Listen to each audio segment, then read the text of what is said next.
सभी प्यारे साथियों को मेरा नमस्कार। आप सभी का कैरियर गेटवे यूट्यूब चैनल पर स्वागत है। आज हम प्रीवियस ईयर पेपर सीरीज़ में डीएसएसबी पीआरटी का मैथ्स का पोर्शन करने वाले हैं। मैथ्स का कौन सी शिफ्ट का भला? हम करेंगे 7 मार्च 2022 शिफ्ट 2। इससे पहले इसी पेपर का हम रीजनिंग का पोर्शन ऑलरेडी कवर कर चुके हैं।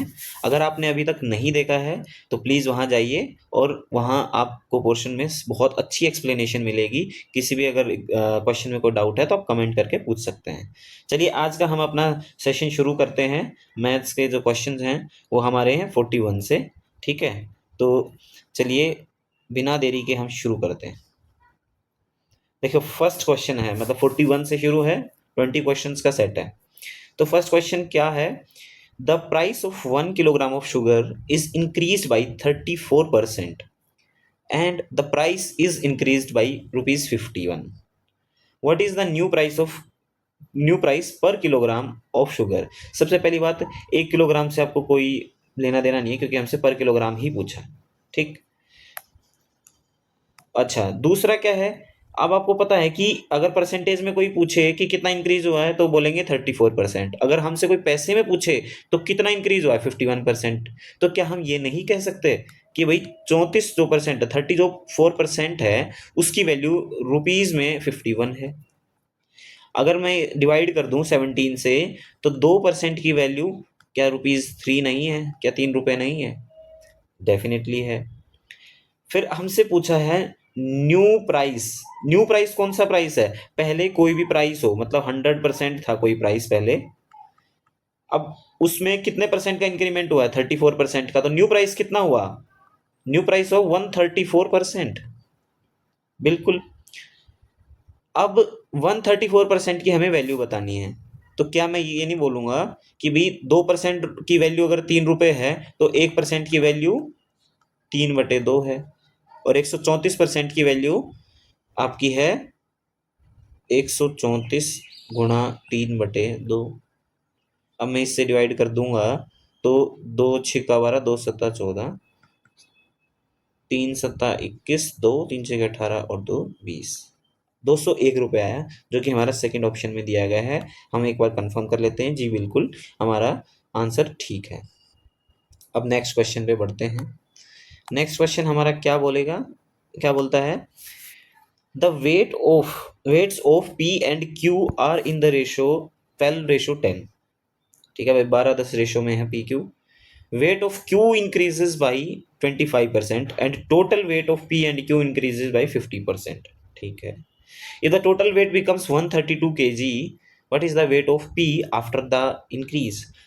देखो क्वेश्चन को हम समझे तो क्या कह रहा है कि भाई पी और क्यू, उनका वेट का रेशियो दे रखा है 12:10। ठीक। अब देखो दो तरीके हैं, मैं बिना एक्स माने क्वेश्चन करूं या एक्स मान के करूं। बिना एक्स माने भी आपको मैं समझा सकता हूं, लेकिन उसमें थोड़ा कंफ्यूजन रहता है बहुत सारे स्टूडेंट्स को। वो कोशिश करते हैं कि बिना एक्स माने, जैसे बहुत सारे मैथ्स के विजार्ड और जो भी जादूगर हैं वो यही बोलते हैं कि एक्स मान के मत करो, एक्स मान के मत। अगर आपका लेवल एडवांस है, मैथ्स आपको बेसिक लेवल का आता है, तो आप उस तरीके को फॉलो कर सकते हैं। लेकिन अगर आप बिल्कुल बेसिक मैथ्स को ही जानते हैं, वो भी मतलब ठीक से नहीं जानते, तो आप एक्स मान के करेंगे तो आपको कोई प्रॉब्लम नहीं होगी। आप उसी तरीके से मैं क्वेश्चन को एग्जाम में जल्दी सोल्व कर पाएंगे। ठीक है, अभी हम इसको एक्स मान के करते हैं।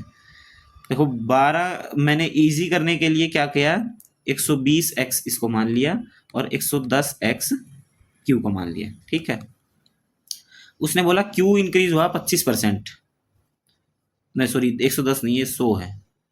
ठीक है, 100 है, एक सेकेंड, 100 है। 25% इंक्रीज हुआ। ठीक, 25% इंक्रीज हुआ तो अभी ये कितना हो गया? ये हो गया 125x। पी का अभी बताया नहीं है, टोटल वेट बताया है कि कितना इंक्रीज हुआ, वो हुआ 50%। तो ये वैसे पहले टोटल कितना था? 220x, और अब 50% और बढ़ गया, तो इसका 50% निकालोगे तो इसका आधा होगा। इसका आधा कितना होगा? 110। 110 बढ़ गया मतलब इसमें जुड़ेगा तो कितना आएगा? वो आएगा आपका 330। ठीक है। हमें पी के बारे में नहीं बताया है। अब आप इस लाइन को पढ़ोगे कि if the total weight becomes, मतलब भाई बढ़ने के बाद जब पी एंड क्यू इंक्रीज हुआ है 50%, बढ़ने के बाद 132 केजी हो गया, तो मैं अब आपको यहाँ पे लिख के बता रहा हूँ कि जो 330x है उसकी वैल्यू 132 केजी दी है। अगर आप ध्यान से पढ़ोगे तो आपको समझ में आ जाएगा, ठीक। और अब हमें बताना है कि P का वेट बढ़ने के बाद, P का वेट भी कुछ ना कुछ बड़ा होगा। देखो Q का इतना बड़ा, टोटल इतना बड़ा, तो P का वेट नहीं पता चल जाएगा हमें भाई। P plus Q is equal to this, तो ये न्यू P है, मैंने ये ब्लू कलर में लिखा है, इसको मैं चलो PN कर देता हूँ, न्यू P है ये। तो PN की वैल्यू क्या होगी, इधर माइनस में जाएगा तो 10 में से 5 गया 5, और 2 में से 2 गया 0, 3 में से 1 गया 2, 205 XP की वैल्यू है। अब यहाँ से आप निकाल सकते हैं, देखो इसको मैं ऊपर कर देता हूँ, एक सेकेंड, अरे एक सेकेंड, ये ऐसे कर देता हूँ, ठीक है। अब देखो हमें ये चीज़ पता है कि भाई 330 की वैल्यू 132 केजी है, तो हमें कितने 205 एक्स की वैल्यू निकालनी है। 205 एक्स की वैल्यू आपकी आएगी 132 बटा 330 गुणा 205, यही तो निकालना है। अब देखो मैं 11 से डिवाइड कर दूं इसको, तो 11 तिया 33 30, और ये आ जाएगा 11 एकम 11 और 11 दूनी 22, 5 से इसको कर दूं तो 5 छिका 30, 5 चौका 20, 5 एकम 5, 6 दूनी 12, तो 41 दूनी 82, 82 केजी। आई होप आपको समझ में आया होगा, नहीं आया है तो कृपा करके आप दोबारा इस क्वेश्चन को देख सकते हैं, मैंने आराम आराम से सारी चीज़ें समझाई। नेक्स्ट क्वेश्चन की तरफ बढ़ते हैं। एक स्कूटर है जो कि P से Q की तरफ 40 किलोमीटर पर आवर की स्पीड से चलता है और Q से P की तरफ 30 किलोमीटर पर आवर की स्पीड से चलता है।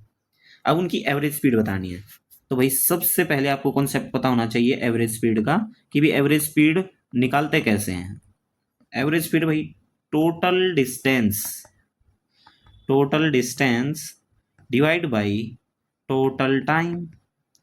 ये तो आपको फॉर्मूला पता ही होगा कि भाई डिस्टेंस क्या होता है, स्पीड और टाइम के मल्टीप्लिकेशन, तो टाइम इस तरफ जाएगा तो मल्टीप्लाई हो जाएगा, लेकिन एवरेज स्पीड को आप इस तरह से लिखेंगे ताकि आपको याद रहे।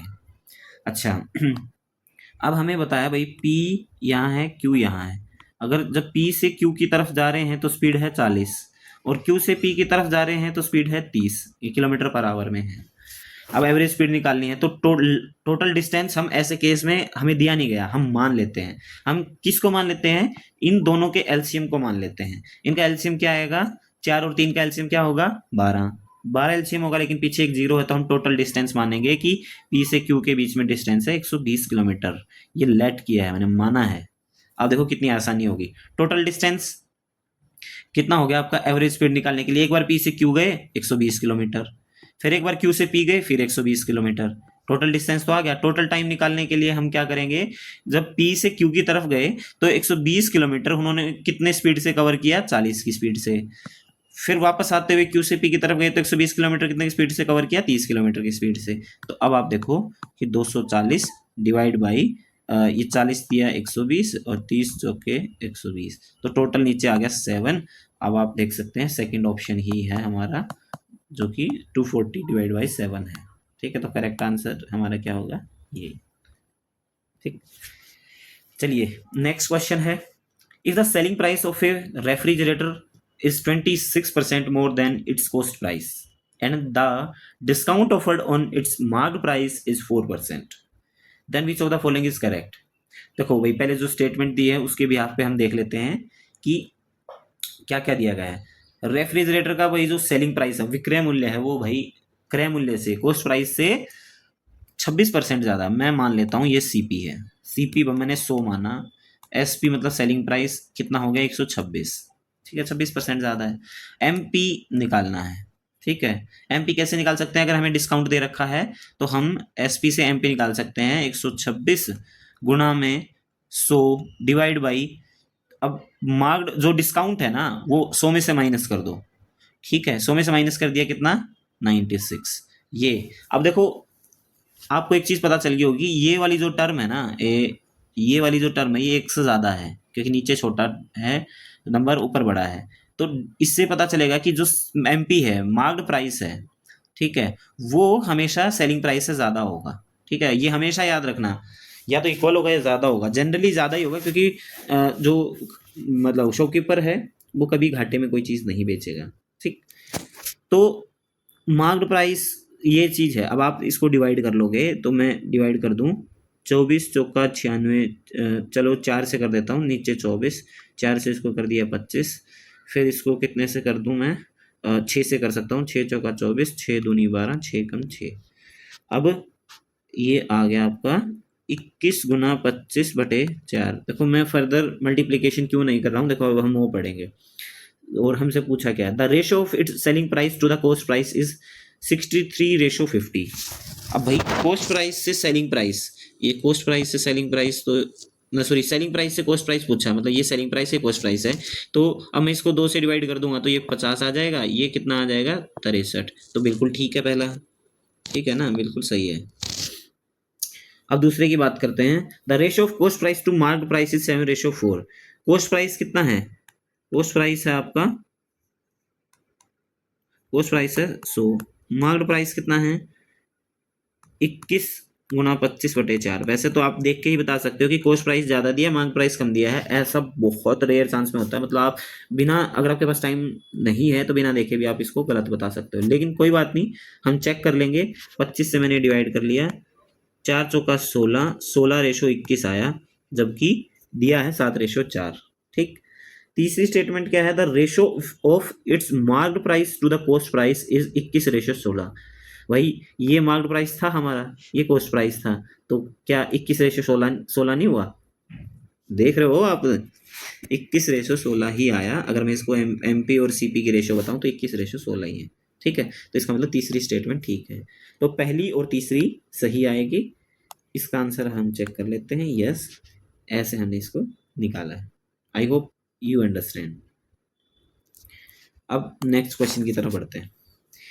देखो नेक्स्ट क्वेश्चन में दिया है 97y3x 90 से डिवाइड होता है, एग्जैक्टली डिवाइड होता है, मतलब कोई रिमाइंडर नहीं बचता। अब y माइनस एक्स की वैल्यू बतानी है। अगर भाई 90 से डिवाइड होता है 90 से, तो ये 90 है, 90 को मैं क्या लिख सकता हूँ, 9 मल्टीप्लाई बाई 10। ठीक है, 90 ऐसे ही लिखा जाएगा। ये मैंने ऐसा क्यों लिखा, क्योंकि इसका डिविजिबिलिटी रूल अलग है, इसका अलग है, तो इसको ऐसे छोटे टुकड़ों में, कोई भी संख्या है इसको छोटे टुकड़ों में डिवाइड कर लो, जिससे आपको डिविजिबिलिटी रूल लगाने में आसानी रहे। अब देखो 10 है, 10 किसी भी संख्या को अगर कंप्लीटली डिवाइड करता है तो वो कब होता है, जब उसकी यूनिट डिजिट है, जो यूनिट डिजिट है वो 0 हो। तो इससे हमें कंफर्म हो गया 10 की वजह से कि x की वैल्यू 0 होगी। ठीक, चलिए अब हमारे पास ये आ गया 30। अब हमें 9 का देखना है कि 9 से हमें क्या फ़ायदा मिलेगा। 9 से हमें पता चलेगा, उसका डिविजिबिलिटी रूल ये है कि जितने भी डिजिट्स हैं आपके नंबर में, उन सब का जो जोड़ है, डिजिट्स का जोड़ है, डिजिटल सम बोल लो, वो 9 से डिवाइड होना चाहिए। तो वो कैसे देखेंगे हम, 9 + 7 + 3 + 0, या फिर इसको और ईजी कर लें, कोई भी 9 दिखे उसको उड़ा दो, उसकी ज़रूरत नहीं है, ये 9 एक मैजिक नंबर है, ऐसे ही चलेगा। अब 7 और 3 10 + 0 तो 10 हो गया, 10 को 9 से डिवाइड करेंगे तो कितना रिमाइंडर बचेगा, 1। ठीक, तो अब y इसके जोड़ में है, क्योंकि y की कौन सी ऐसी संख्या होनी चाहिए, y ऐसा कौन सा डिजिट होना चाहिए कि 9 से डिवाइड हो। तो एक तो जुड़ा, एक की कमी है, इट मीन्स 8 यहाँ पे होना चाहिए, एक 8 में जुड़ेगा तो टोटल कितना हो जाएगा, 9। तो यहाँ पे y की वैल्यू आ जाएगी 8। ठीक, समझ गए होगे कि भाई मैंने 8 क्यों लिया। ठीक है, 8 यहाँ पे आ गई, तो अब 8 - 0 की वैल्यू होगी 8, 8 इसका आंसर। देखो, विनय बाइज एन आर्टिकल फॉर 1500, 1500 रुपये में कोई आर्टिकल खरीदा, फिर उसने भाई ट्रैफिक में मतलब लाने ले जाने में भाई 500 रुपये खर्च कर दिए। जब भी वो कोई खर्च करेगा अपनी जेब से, इसका मतलब उसको वो चीज़ उतने की ही पड़ी। 1500 रुपये में तो उसने वो चीज़ खरीदी, लेकिन किराया भी दिया उसने टेम्पो वाले को कि भाई ये मेरी 1500 रुपये की चीज़ मेरे घर पहुंचा दे, तो टेम्पो वाले ने 500 रुपये ले लिए, तो उसको ओवरऑल तो कितना की पड़ी हुआ, 2000 रुपये की। तो ये कितना हो गया, इसका कॉस्ट प्राइस हो गया 2000 रुपये। फिर बोल रहा है कि भाई उसने फिर आर्टिकल को बेच दिया, और बेचने के बाद भी उसको 500 रुपये का प्रॉफिट हो रहा है। प्रॉफिट कितने का हो रहा है, 500 रुपये का। क्या बात है, इसका मतलब टोटल वो सेलिंग प्राइस क्या होगा उसका, 2500 रुपये, है ना। तभी तो 500 का प्रॉफिट हुआ 2000 रुपये। अब हमसे प्रॉफिट परसेंटेज पूछा तो कोई बात नहीं, 500 रुपये का प्रॉफिट हुआ। कॉस्ट प्राइस लेते हैं हम, कॉस्ट प्राइस है 2000, 100 से मल्टीप्लाई कर देंगे तो आप देख पा रहे होंगे ये आ गया भाई 25%। ठीक है, कितना इजी था। बट हमें छोटे इजी क्वेश्चंस को भी इजी नहीं मानना है, अपने चैलेंज की तरह लेना है, क्योंकि इजी क्वेश्चन ही गड़बड़ करवा देता है हमारे एग्जाम में। देखो ये क्वेश्चन हम ऑलरेडी अपने शॉर्ट्स में कर चुके हैं, आई थिंक आपने देखा होगा, लेकिन फिर भी चलो यहाँ आया है तो हम करेंगे। सॉरी। देखो ऐसे में हमने देखो क्या निकालना है, यूनिट डिजिट बताना है, यूनिट प्लेस पे कौन सा डिजिट आएगा इस संख्या के। जब भी यूनिट डिजिट पूछा हो तो उसमें हम साइक्लिसिटी लगाते हैं। साइक्लिसिटी क्या होता है, वैसे तो फिक्स होती है साइक्लिसिटी, 4 है सबकी। 4 मतलब 1 से लेके 9 तक जितने भी डिजिट हैं सबको आपस में 4 बार गुणा करेंगे ना तो रिपीट होना चालू हो जाएगा। ठीक है, इसके बारे में मैं कॉन्सेप्ट अलग से आपको पढ़ाऊंगा जल्दी ही, ताकि आपको समझ में आए। अभी के लिए मैं बता देता हूं कि साइक्लिसिटी 4 होती है सबकी, तो जो भी पावर है किसी भी संख्या की, यहाँ 9 की बजाय कुछ ना 3 की बजाय कुछ भी होता तो हम डिवाइड करते हैं उसकी पावर को। तो 99 डिवाइड बाई 4, जितना भी रिमाइंडर बचेगा, जितना भी शेष फल बचेगा वो उसकी पावर रख लेंगे हम 3 की, जो भी पावर होगी। तो 4 से डिवाइड करेंगे तो कितना रिमाइंडर बचेगा, 3 बचेगा, क्योंकि 100 पूरा डिवाइड होता है। इसका मतलब फिर 96, तो 96 और 99 में कितना डिफरेंस है, 3। तो मतलब जो ये हमारा 3 है ना, 3 की जो रिमाइंडर इसमें रिमाइंडर बच के आएगा वही हम पावर ले लेंगे, और 3 की पावर 3 कितना होता है, 27। और 27 का आपको पता ही है यूनिट डिजिट क्या है, 7। तो हमें इसका आंसर पता चल गया कि इसका यूनिट डिजिट आएगा 7। ठीक है, I hope you understand. Next question, 2 pipe हैं एक्स और वाई, वो एक एम्प्टी टैंक को 16 घंटे और 20 घंटे में भरते हैं, फिल देखो भरते हैं। पाइप जेड है अकेला ही एम्प्टी करता है कम भरे हुए टैंक को इन 25 घंटे। ठीक है, firstly both pipes X and Y are open, शुरू के भाई कुछ टाइम एक्स और वाई ओपन रख दिया, कितना टाइम, 6 घंटे। और 6 घंटे के बाद क्या करा भाई, जेड को भी खोल दिया गया। तो अब बताओ कि टोटल कितना टाइम लगा उस टैंक को भरने में। ठीक है, हमें पता चल गया कि भाई जो एक्स है वो 16 घंटे में भरता है, वाई है वो 20 घंटे में भरता है, और जेड है वो 25 घंटे में खाली करता है। इसलिए हम उसके सामने माइनस लगा लेते हैं ताकि हमें पता रहे कि ये खाली करता भरता नहीं है। अब इनका एलसीएम ले लेंगे, एलसीएम क्या आएगा, तो 16 और 25 तो 20 तो मेरे ख्याल से 400, हाँ 400 आ जाएगा इसका एलसीएम। ठीक है, आपको मुझे लगता है कि एलसीएम तो लेना आता ही होगा, नहीं तो आप इसके बारे में देख सकते हैं, मैं अगर बोलोगे तो वीडियो बना दूंगा कि इजीएस्ट वे क्या होता है एलसीएम लेने का। ठीक, तो अभी के लिए हम क्वेश्चन पे फिलहाल ध्यान करते हैं। 16 दूनी 32, 80, 16 पंजे 80, ये एफिशिएंसी आ गई। ठीक है, फिर नेक्स्ट एफिशिएंसी किसकी निकाल रहे हैं, वाई की, ये आ गई 20, और जेड की आ गई 16। लेकिन ये माइनस का है, ये याद रखना, मतलब ये खाली कर रहा है, ये दोनों भर रहे हैं, ये खाली करने में इसकी एफिशिएंसी है। अब 6 घंटे एक्स और वाई खुले रहे, एक्स और वाई क्या है, भर रहे हैं टैंक को, तो 25 + 20 45, 45 एफिशिएंसी के 1 घंटे में है उनकी। तो 6 घंटे में कितना भर देंगे, 6 पंजा 30, 6 चौके 24 और 3 27। भाई वो 400 टोटल भरना था, लेकिन अभी तक वो कितना भर चुके हैं, 270। ठीक, कितना बचा है, अब बचा है आपका 130। और अब क्या है, जेड भी ओपन कर दिया, तो भाई जो 45 वो भर रहे थे, 45 वो भर रहे थे, अब उसमें से 16 उनकी एफिशिएंसी घटी, साथ के साथ 1 घंटे में 16 लीटर मान लो, चलो अगर 400 लीटर था तो 16 लीटर निकल रहा है। तो इसके लिए अब आपको पता चलेगा कि 29 उनकी एफिशिएंसी बची। तो वो 130 काम को या 130 लीटर को 29 की एफिशिएंसी से कितने टाइम में भरेंगे, तो 130/29। ठीक है, वैसे तो आप यहाँ पे ऑप्शंस में नज़र डालोगे तो 29 डिवाइड में 1 के ही है, तो सीधा आप आंसर लगा सकते हो। लेकिन फिर भी अगर आपको कंप्लीट आंसर निकालना है तो आपको पता चल जाएगा कि जो 6 घंटे है ना, 6 घंटे तो पहले लिए, और उसके बाद अभी टाइम कितना ले रहा है, अभी वो टाइम ले रहा है 130/29। अब आप इसको सोल्व करोगे तो आपको समझ में आ जाएगा कि हाँ भाई यही आंसर आएगा। ठीक है, ये सोल्व कर लो, ये आपके लिए काम छोड़ दिया। अदरवाइज 29 डिवाइड में देखा तो एक में ऑप्शन में ही है, तुरंत लगा दो।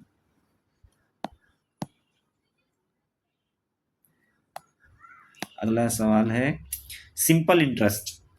अच्छा, सिंपल इंटरेस्ट रिसीव किया गया एक सम पे 40 साल में 4/5 ऑफ द अमाउंट, मतलब जितनी अमाउंट उसने लगाई थी, इन्वेस्ट करी थी या बैंक में रखी थी, उसका उसको 40 साल में 4 गुना ही मिला है, चौथा पार्ट ही मिला, ये बात बोल लो। तो उसका रेट ऑफ इंटरेस्ट बताना है। तो हमें पता भाई, हमने 5 रुपये लगाए थे, कितने साल के लिए? 40 साल के लिए। रेट हमें पता नहीं, निकालनी है, डिवाइड बाई 100। हमें इंटरेस्ट कितना मिला? 4 मिला।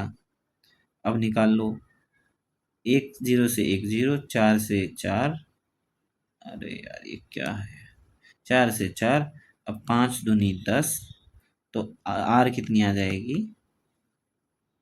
कहाँ गड़बड़ कर दी हमने?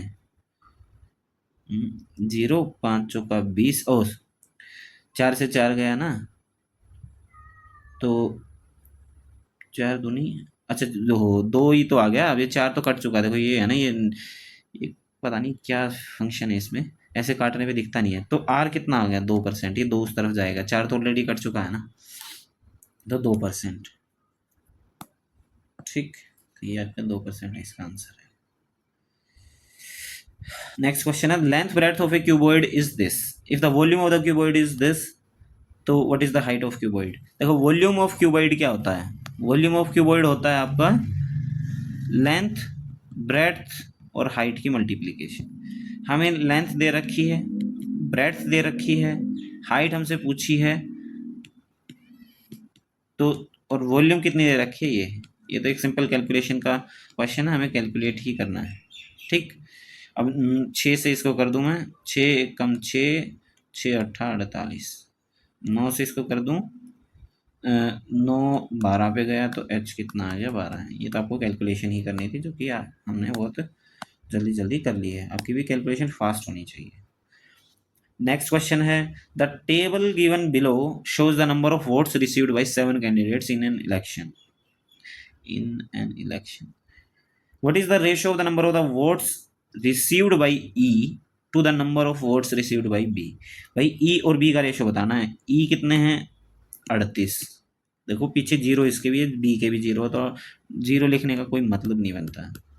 तो 38 और 52 का रेशो बताना है, तो वो आप देख सकते हैं, 2 से कर दिया 26, 19 और 26, ऐसे ऐसे फटाफट फटाफट क्वेश्चन करने हैं आपको। देखो कितना बढ़िया क्वेश्चन आया है। इसमें क्या पूछा गया हमसे? The ratio of 2 liquids B1 and B2 in a container is 5:7।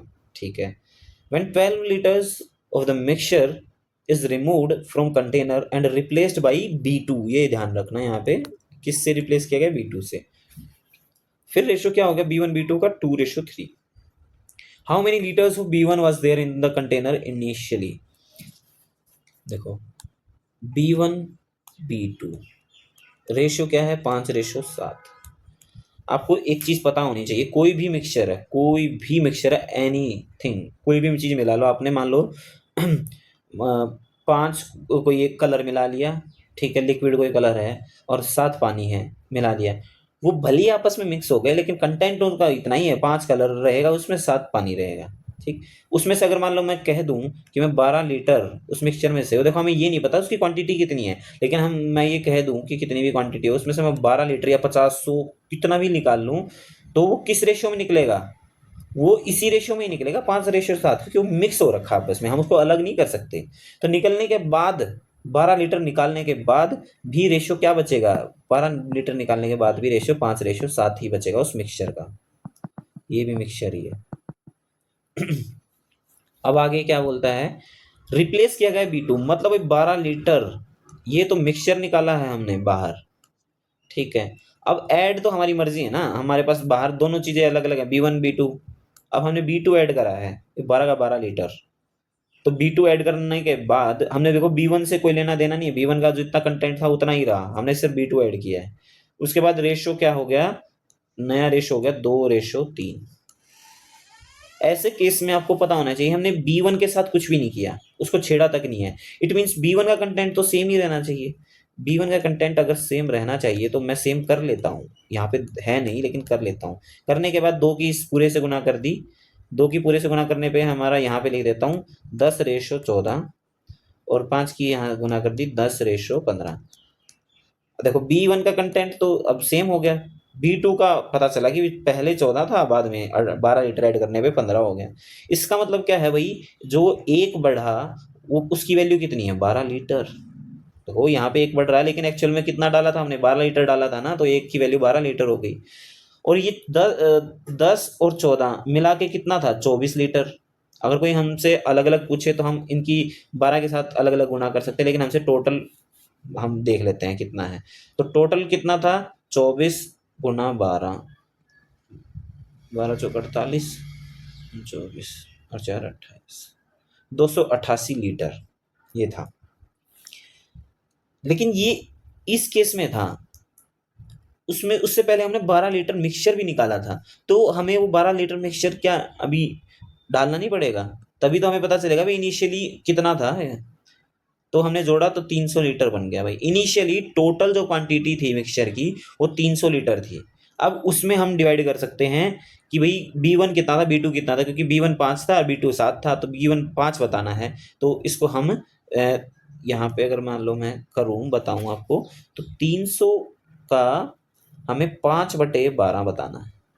ठीक, अब आप देख सकते हैं कि हम इसको निकाल दें, 12 दूनी 24, 12 पंजे 60, 25 पंजा 125 लीटर। ये फर्स्ट ऑप्शन है।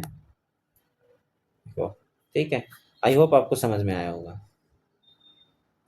नेक्स्ट क्वेश्चन है, 3 जो नंबर हैं उनको रेशो में दे रखा है 3, 5 और 7।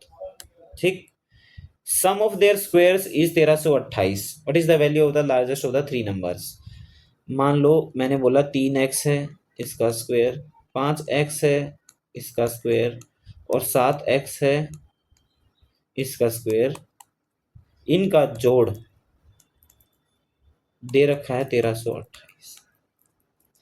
ये कितना होगा, 9x स्क्वायर, 25x स्क्वायर और 49x square is equal to 1328। 9 और 25, 75, 74, 9 83, मेरे ख्याल से ये होता होगा। 9 और 5 14 और 9 23, 2 4 2 6 और 2 8, ठीक है, 1328। X square is equal to 1328 divide by 83।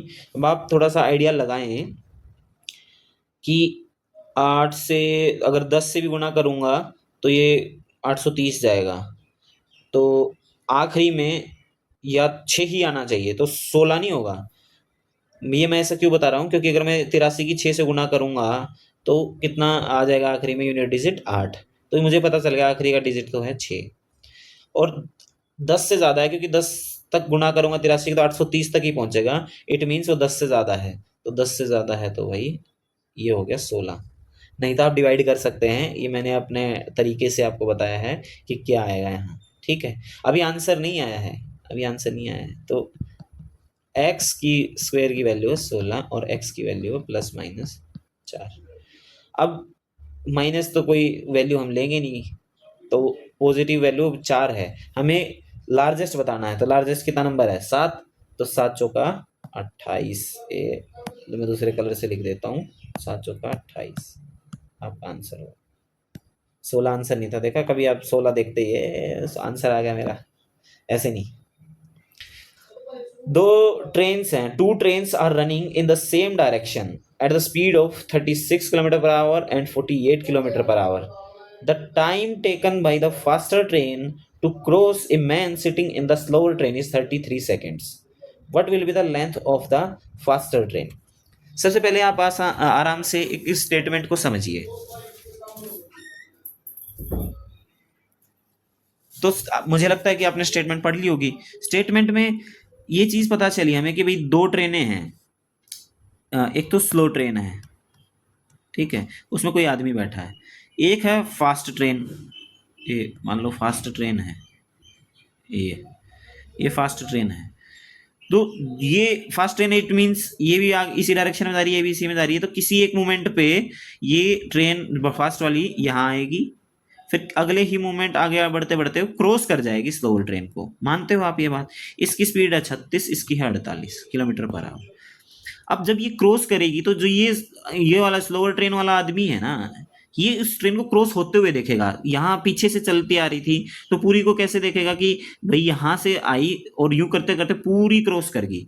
तो इट मीन्स जो फास्टर ट्रेन है उसने आदमी की आंखों से खुद की लेंथ को कवर किया है। आदमी स्लोअर ट्रेन में बैठा है तो उसने देखा है कि जो ट्रेन कवर कर रही है डिस्टेंस वो उसका खुद का है। फास्टर ट्रेन का जो डिस्टेंस है, लेंथ है, वो कवर की है। ठीक, तो इसमें मेन चीज यही समझने की है कि जो लेंथ कवर की है वो फास्टर ट्रेन ने खुद की लेंथ कवर की है। ठीक है, लेकिन उसको देख कौन रहा है? आदमी देख रहा है जो कि स्लोअर ट्रेन में बैठा है। नहीं तो स्लोअर ट्रेन है तभी तो वो फास्ट ट्रेन को क्रॉस होते हुए देख सकता है, वो खुद ही फास्ट ट्रेन होती तो स्लोअर को कैसे देखता, है ना। तो अब हम क्वेश्चन पे चलते हैं। उसने क्या है कि भाई खुद की लेंथ स्लोअर ट्रेन, अच्छा पहले तो ये देखो कि जो इसकी रिलेटिव स्पीड है, रिलेटिव स्पीड क्या होती है कि दोनों सेम डायरेक्शन में चल रहे हैं तो रिलेटिव स्पीड है कि माइनस हो जाएगी जो एक्चुअल स्पीड है 12 किलोमीटर पर आवर की स्पीड से वो फास्टर ट्रेन आगे बढ़ती हुई नजर आएगी। ठीक है, क्यों? 36 और 48 का डिफरेंस 12 किलोमीटर पर आवर। फिर अब टाइम फास्टर ट्रेन ने कितना लिया? 33 सेकेंड। और अब length of the faster train ही बताना है हमें, है ना। तो अब आपको पता चलेगा कि भाई 33 सेकेंड में जो कवर किया गया डिस्टेंस वो 33 सेकेंड में 12 किलोमीटर पर आवर को हम अगर इसको मैं काउंट कर लूँ, सॉरी कन्वर्ट कर लूँ 5/18 लगा के, तो आपको पता चल जाएगा कि उसकी स्पीड कितनी है। तो 6 दूनी 12, 6 तिया 18, 3 से 11, तो आपको पता चलेगा ये 5 था यहाँ पे। अरे यार ये है ना, ये 5 है, 5 दूनी 10 तो 110। तो 110 आपका जो फर्स्ट ट्रेन है ना उसकी लेंथ होनी चाहिए। ठीक, मुझे लगता है कि आपको समझ में आ गई होगी। अच्छा, ये सिंप्लीफिकेशन का क्वेश्चन है। इसमें आपको बोर्ड मास लगाना है। Board mass bracket of divide मतलब डिवीजन, मल्टीप्लिकेशन, एडिशन, सब्ट्रैक्शन ऐसे लगाना है। तो हम यहाँ पे देखेंगे कि यहाँ और कुछ नहीं है, प्लस का निशान है, तो हम पहले इसको ओपन करेंगे तो ये आ जाएगा 5 प्लस, उसके बाद मल्टीप्लिकेशन का है, फिर माइनस का है, तो हम पहले इसको ओपन करेंगे 180 माइनस। वैसे तो रूल के हिसाब से तो ब्रैकेट सबसे पहले ओपन करनी चाहिए, लेकिन कोई बात नहीं, ब्रैकेट के बाहर है, माइनस का निशान है तो कोई फर्क नहीं पड़ेगा। तो धीरे धीरे आप प्रैक्टिस करोगे आपको पता चल जाएगा कहाँ पे फर्क पड़ेगा कहाँ नहीं। तो हम ब्रैकेट को ओपन करेंगे, तो ब्रैकेट को ओपन करेंगे तो उससे पहले अभी अंदर मल्टीप्लीकेशन और डिवीजन है, तो पहले हम क्या करेंगे? डिवाइड करेंगे। तो 200 डिवाइड बाई 40, तो आप डिवाइड करोगे तो 5 आ जाएगा। तो 17 इंटू 5 ब्रैकेट में ये हो गया 185, ये 17×5 = 85, तो 185 में से 85 गया तो कितना आएगा? 100। ठीक है, ऐसे ही आपको सिंप्लीफाई करना था इसको। चलिए नेक्स्ट क्वेश्चन में बोलता है कि भाई ग्राफ दिया गया है जिसमें thousands of C1, C2, C3, C5 तक पब्लिशिंग कंपनी ने 2 साल तक, मतलब ये बुक्स के नाम है, नंबर दिए गए हैं, 2 साल तक 2010 और 2011 में किताबें बेची। अब एवरेज सेल बतानी है थाउजेंड्स में 2010 की। अब देखो ये ग्राफ है 2010 और 2011, हमें 2011 से रिलेटेड कुछ भी नहीं पूछा, हम 2010 की एवरेज बतानी है। तो पहले तो देखो आप चाहो तो ऐसे भी लिख सकते हो 49, 83, 57, 52, 79, ऐसे करके आप जोड़ सकते हो। लेकिन मैं तो आपको ये बोलूँगा कि एग्ज़ाम के लिए आपको इतना स्लो एडिशन करना बिल्कुल भी ठीक नहीं है। आप ऐसे करो 9 और 3 12 और 7 19 और 2 21 और 9 30, 3 हासिल, 3 4 7 और 8 15 और 7 15 और 5 20 और 5 25 और 7 32, 320। टोटल नंबर्स कितने हैं, कितने बुक्स हैं? 1 2 3 4 5, तो 5 से डिवाइड करेंगे वो आपको पता चल जाएगा। 5 से डिवाइड करें तो 5 × 31, 5 × 20, 64 आपका आंसर होना चाहिए। Yes. Length breadth and height of a cuboid ये दे रखी है। respectively. It is cut into two equal cubes. The sum of the total surface area of the two cubes is equal to the area of a rectangle. If the sum of the length and breadth of the rectangle is 160 centimeter, then what can be the length of the rectangle? देखो, इसमें एक cuboid दिया गया है। Cuboid आपको पता होगा कि भाई 3D रेक्टेंगल होता है। 3D होता है मतलब ये ऐसे ये दिया गया है। ये देखो, ये क्यूबॉइड है, ठीक। अब इसकी जो लेंथ है ये दे रखी है 40, ये है 20 और ये भी 20, ठीक है। अब इसको टू इक्वल क्यूब्स में डिवाइड किया गया है। टू इक्वल क्यूब्स का मतलब कैसे है कि भाई इस लेंथ के हिसाब से इनको है ना दो इक्वल पार्ट में डिवाइड कर दिया गया है कि जो ये लेंथ है ना ये 40 थी, ये 20 और 20 के दो क्यूब काट दिए गए, ठीक है। क्यूब ही बन गए क्योंकि इसकी लेंथ भी 20 होगी और ब्रेड्थ और हाइट ऑलरेडी 20-20 थी, तो आपको पता है ही कि भाई ये क्यूब बन गया है, ठीक है। ऐसे ठीक है भाई, दो क्यूब बन गए हैं। अब एक क्यूब का सरफेस एरिया क्या होता है? टोटल सरफेस एरिया 6a² होता है। दो क्यूब हैं तो उसके 2 से मल्टीप्लाई कर दूंगा, ठीक है। और फर्दर आपको पता है ए कितना है? ए है 20, साइड जो है वो 20 का स्क्वायर तो ये हो गया। अब ये है आपका रेक्टेंगल का एरिया। रेक्टेंगल का एरिया है, लेंथ और ब्रेड्थ लिख देता हूं मैं LB, ठीक। यहाँ पे आप गुना करेंगे 6 दूनी 12, 12 दूनी 24, दूनी 48, 4800 आपका रेक्टेंगल का एरिया आ गया, ठीक है। और लेंथ और ब्रेड्थ की जो सम है वो 160 सेंटीमीटर दिया गया है। अब देखो मल्टीप्लीकेशन तो हमने निकाल लिया क्योंकि ये एरिया है इतना और सेंटीमीटर स्क्वायर है ये, और लेंथ और ब्रेड्थ का एडिशन है वो 160 सेंटीमीटर दिया गया है।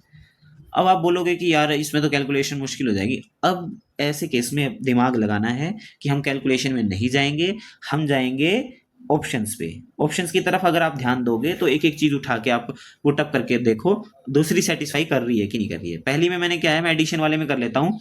हमसे लेंथ पूछा गया है तो मान लिया मैंने लेंथ 120 सेंटीमीटर है। लेंथ 120 सेंटीमीटर है तो ब्रेड्थ कितनी होनी चाहिए? 160 तो दोनों का एडिशन है तो ब्रेड्थ होनी चाहिए आपकी 40 होनी चाहिए।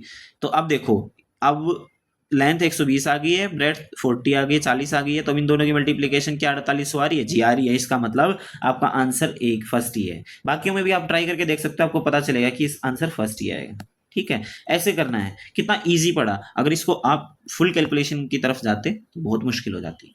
तो यही चीजें हैं जो आपको दूसरे बच्चों से आगे लेके जाएंगी। अब ये दे रखी है वैल्यू बताना, सिंप्लीफाई करना। अगेन ये मल्टीप्लिकेशन दे रखा है, ये ब्रैकेट है और ये डिवीजन दे रखा है। तो पहले ब्रैकेट को ओपन करेंगे। ब्रैकेट को ओपन कैसे करेंगे हम? 10, अब नीचे अंदर की तरफ प्लस माइनस है तो कोई दिक्कत नहीं है, हम साइमल्टेनियसली कर सकते हैं। 13 और 1 14 और 8 और 4 12, ठीक। Divide by 5। अब यहाँ से आया 10, ये गुणा में अंदर 2, डिवाइड में 5, 5 दूनी 10, तो 2 दूनी 4, ठीक। तो ये 2 दूनी कितना आ गया? 4, 4 इसका आंसर। ओके, सिंप्लीफाई करना है। अच्छा, एक आर्टिकल बेचा गया 4350 रुपए में, डिस्काउंट मिला 13%, तो उसका मार्क्ड प्राइस क्या था? मैं पहले भी आपको इससे पहले जो क्वेश्चन आया था तब बताया था कि भाई हमें जो हमारा मार्क प्राइस होता है वो सेलिंग प्राइस से ज़्यादा ही होता है। क्यों? क्योंकि सेलिंग प्राइस तब बनता है ना जब मार्क प्राइस पर डिस्काउंट दिया गया, मतलब कम करके कोई चीज़ दी गई हो। तो अब वो हमें कितना डिस्काउंट में दिया गया है? वो 13% डिस्काउंट है, मतलब जो ये वैल्यू है वो 87%, 87% की वैल्यू दी गई है 4350, जबकि हमारा मार्क प्राइस है वो 100% है। तो इसकी वैल्यू आ जाएगी 4350 डिवाइड बाई 87 मल्टीप्लाई बाई 100। आप इसको कैलकुलेट करोगे तो वैसे अगर मैं देखूं तो 5 से मल्टीप्लाई करके देखूं, 840 5 35, यस 5 से हो रहा है तो 5000 इसका आंसर आ जाएगा, ठीक। ये ऐसे करना है। चलिए आज का आखिरी सवाल, ये अगेन आपका सिंप्लीफिकेशन का है। तो सिंप्लीफाई करना है हमें, पहले डिवाइड करेंगे तो 58। देखो यहाँ पे जनरली गलती क्या करते हैं बच्चे, कि इसको मल्टीप्लाई कर देते हैं। पहले मल्टीप्लाई नहीं करना, पहले डिवाइड करना है। 58 divide by 4। Now you can put your sign of multiplication here.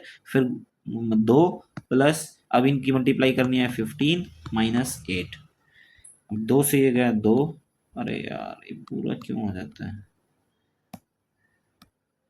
हाँ, 2 से ऐसे काटना पड़ेगा, 2 नहीं 4, फिर 2 से ये 29। ठीक, 29। अब ये 15 में से 8 गया तो 7। 29 प्लस 7, ये कितना हो गया? 36। तो ये आपका, मैं ठीक हूँ, देखो आंसर है फर्स्ट। तो आज का हमारा सेशन यही खत्म होता है।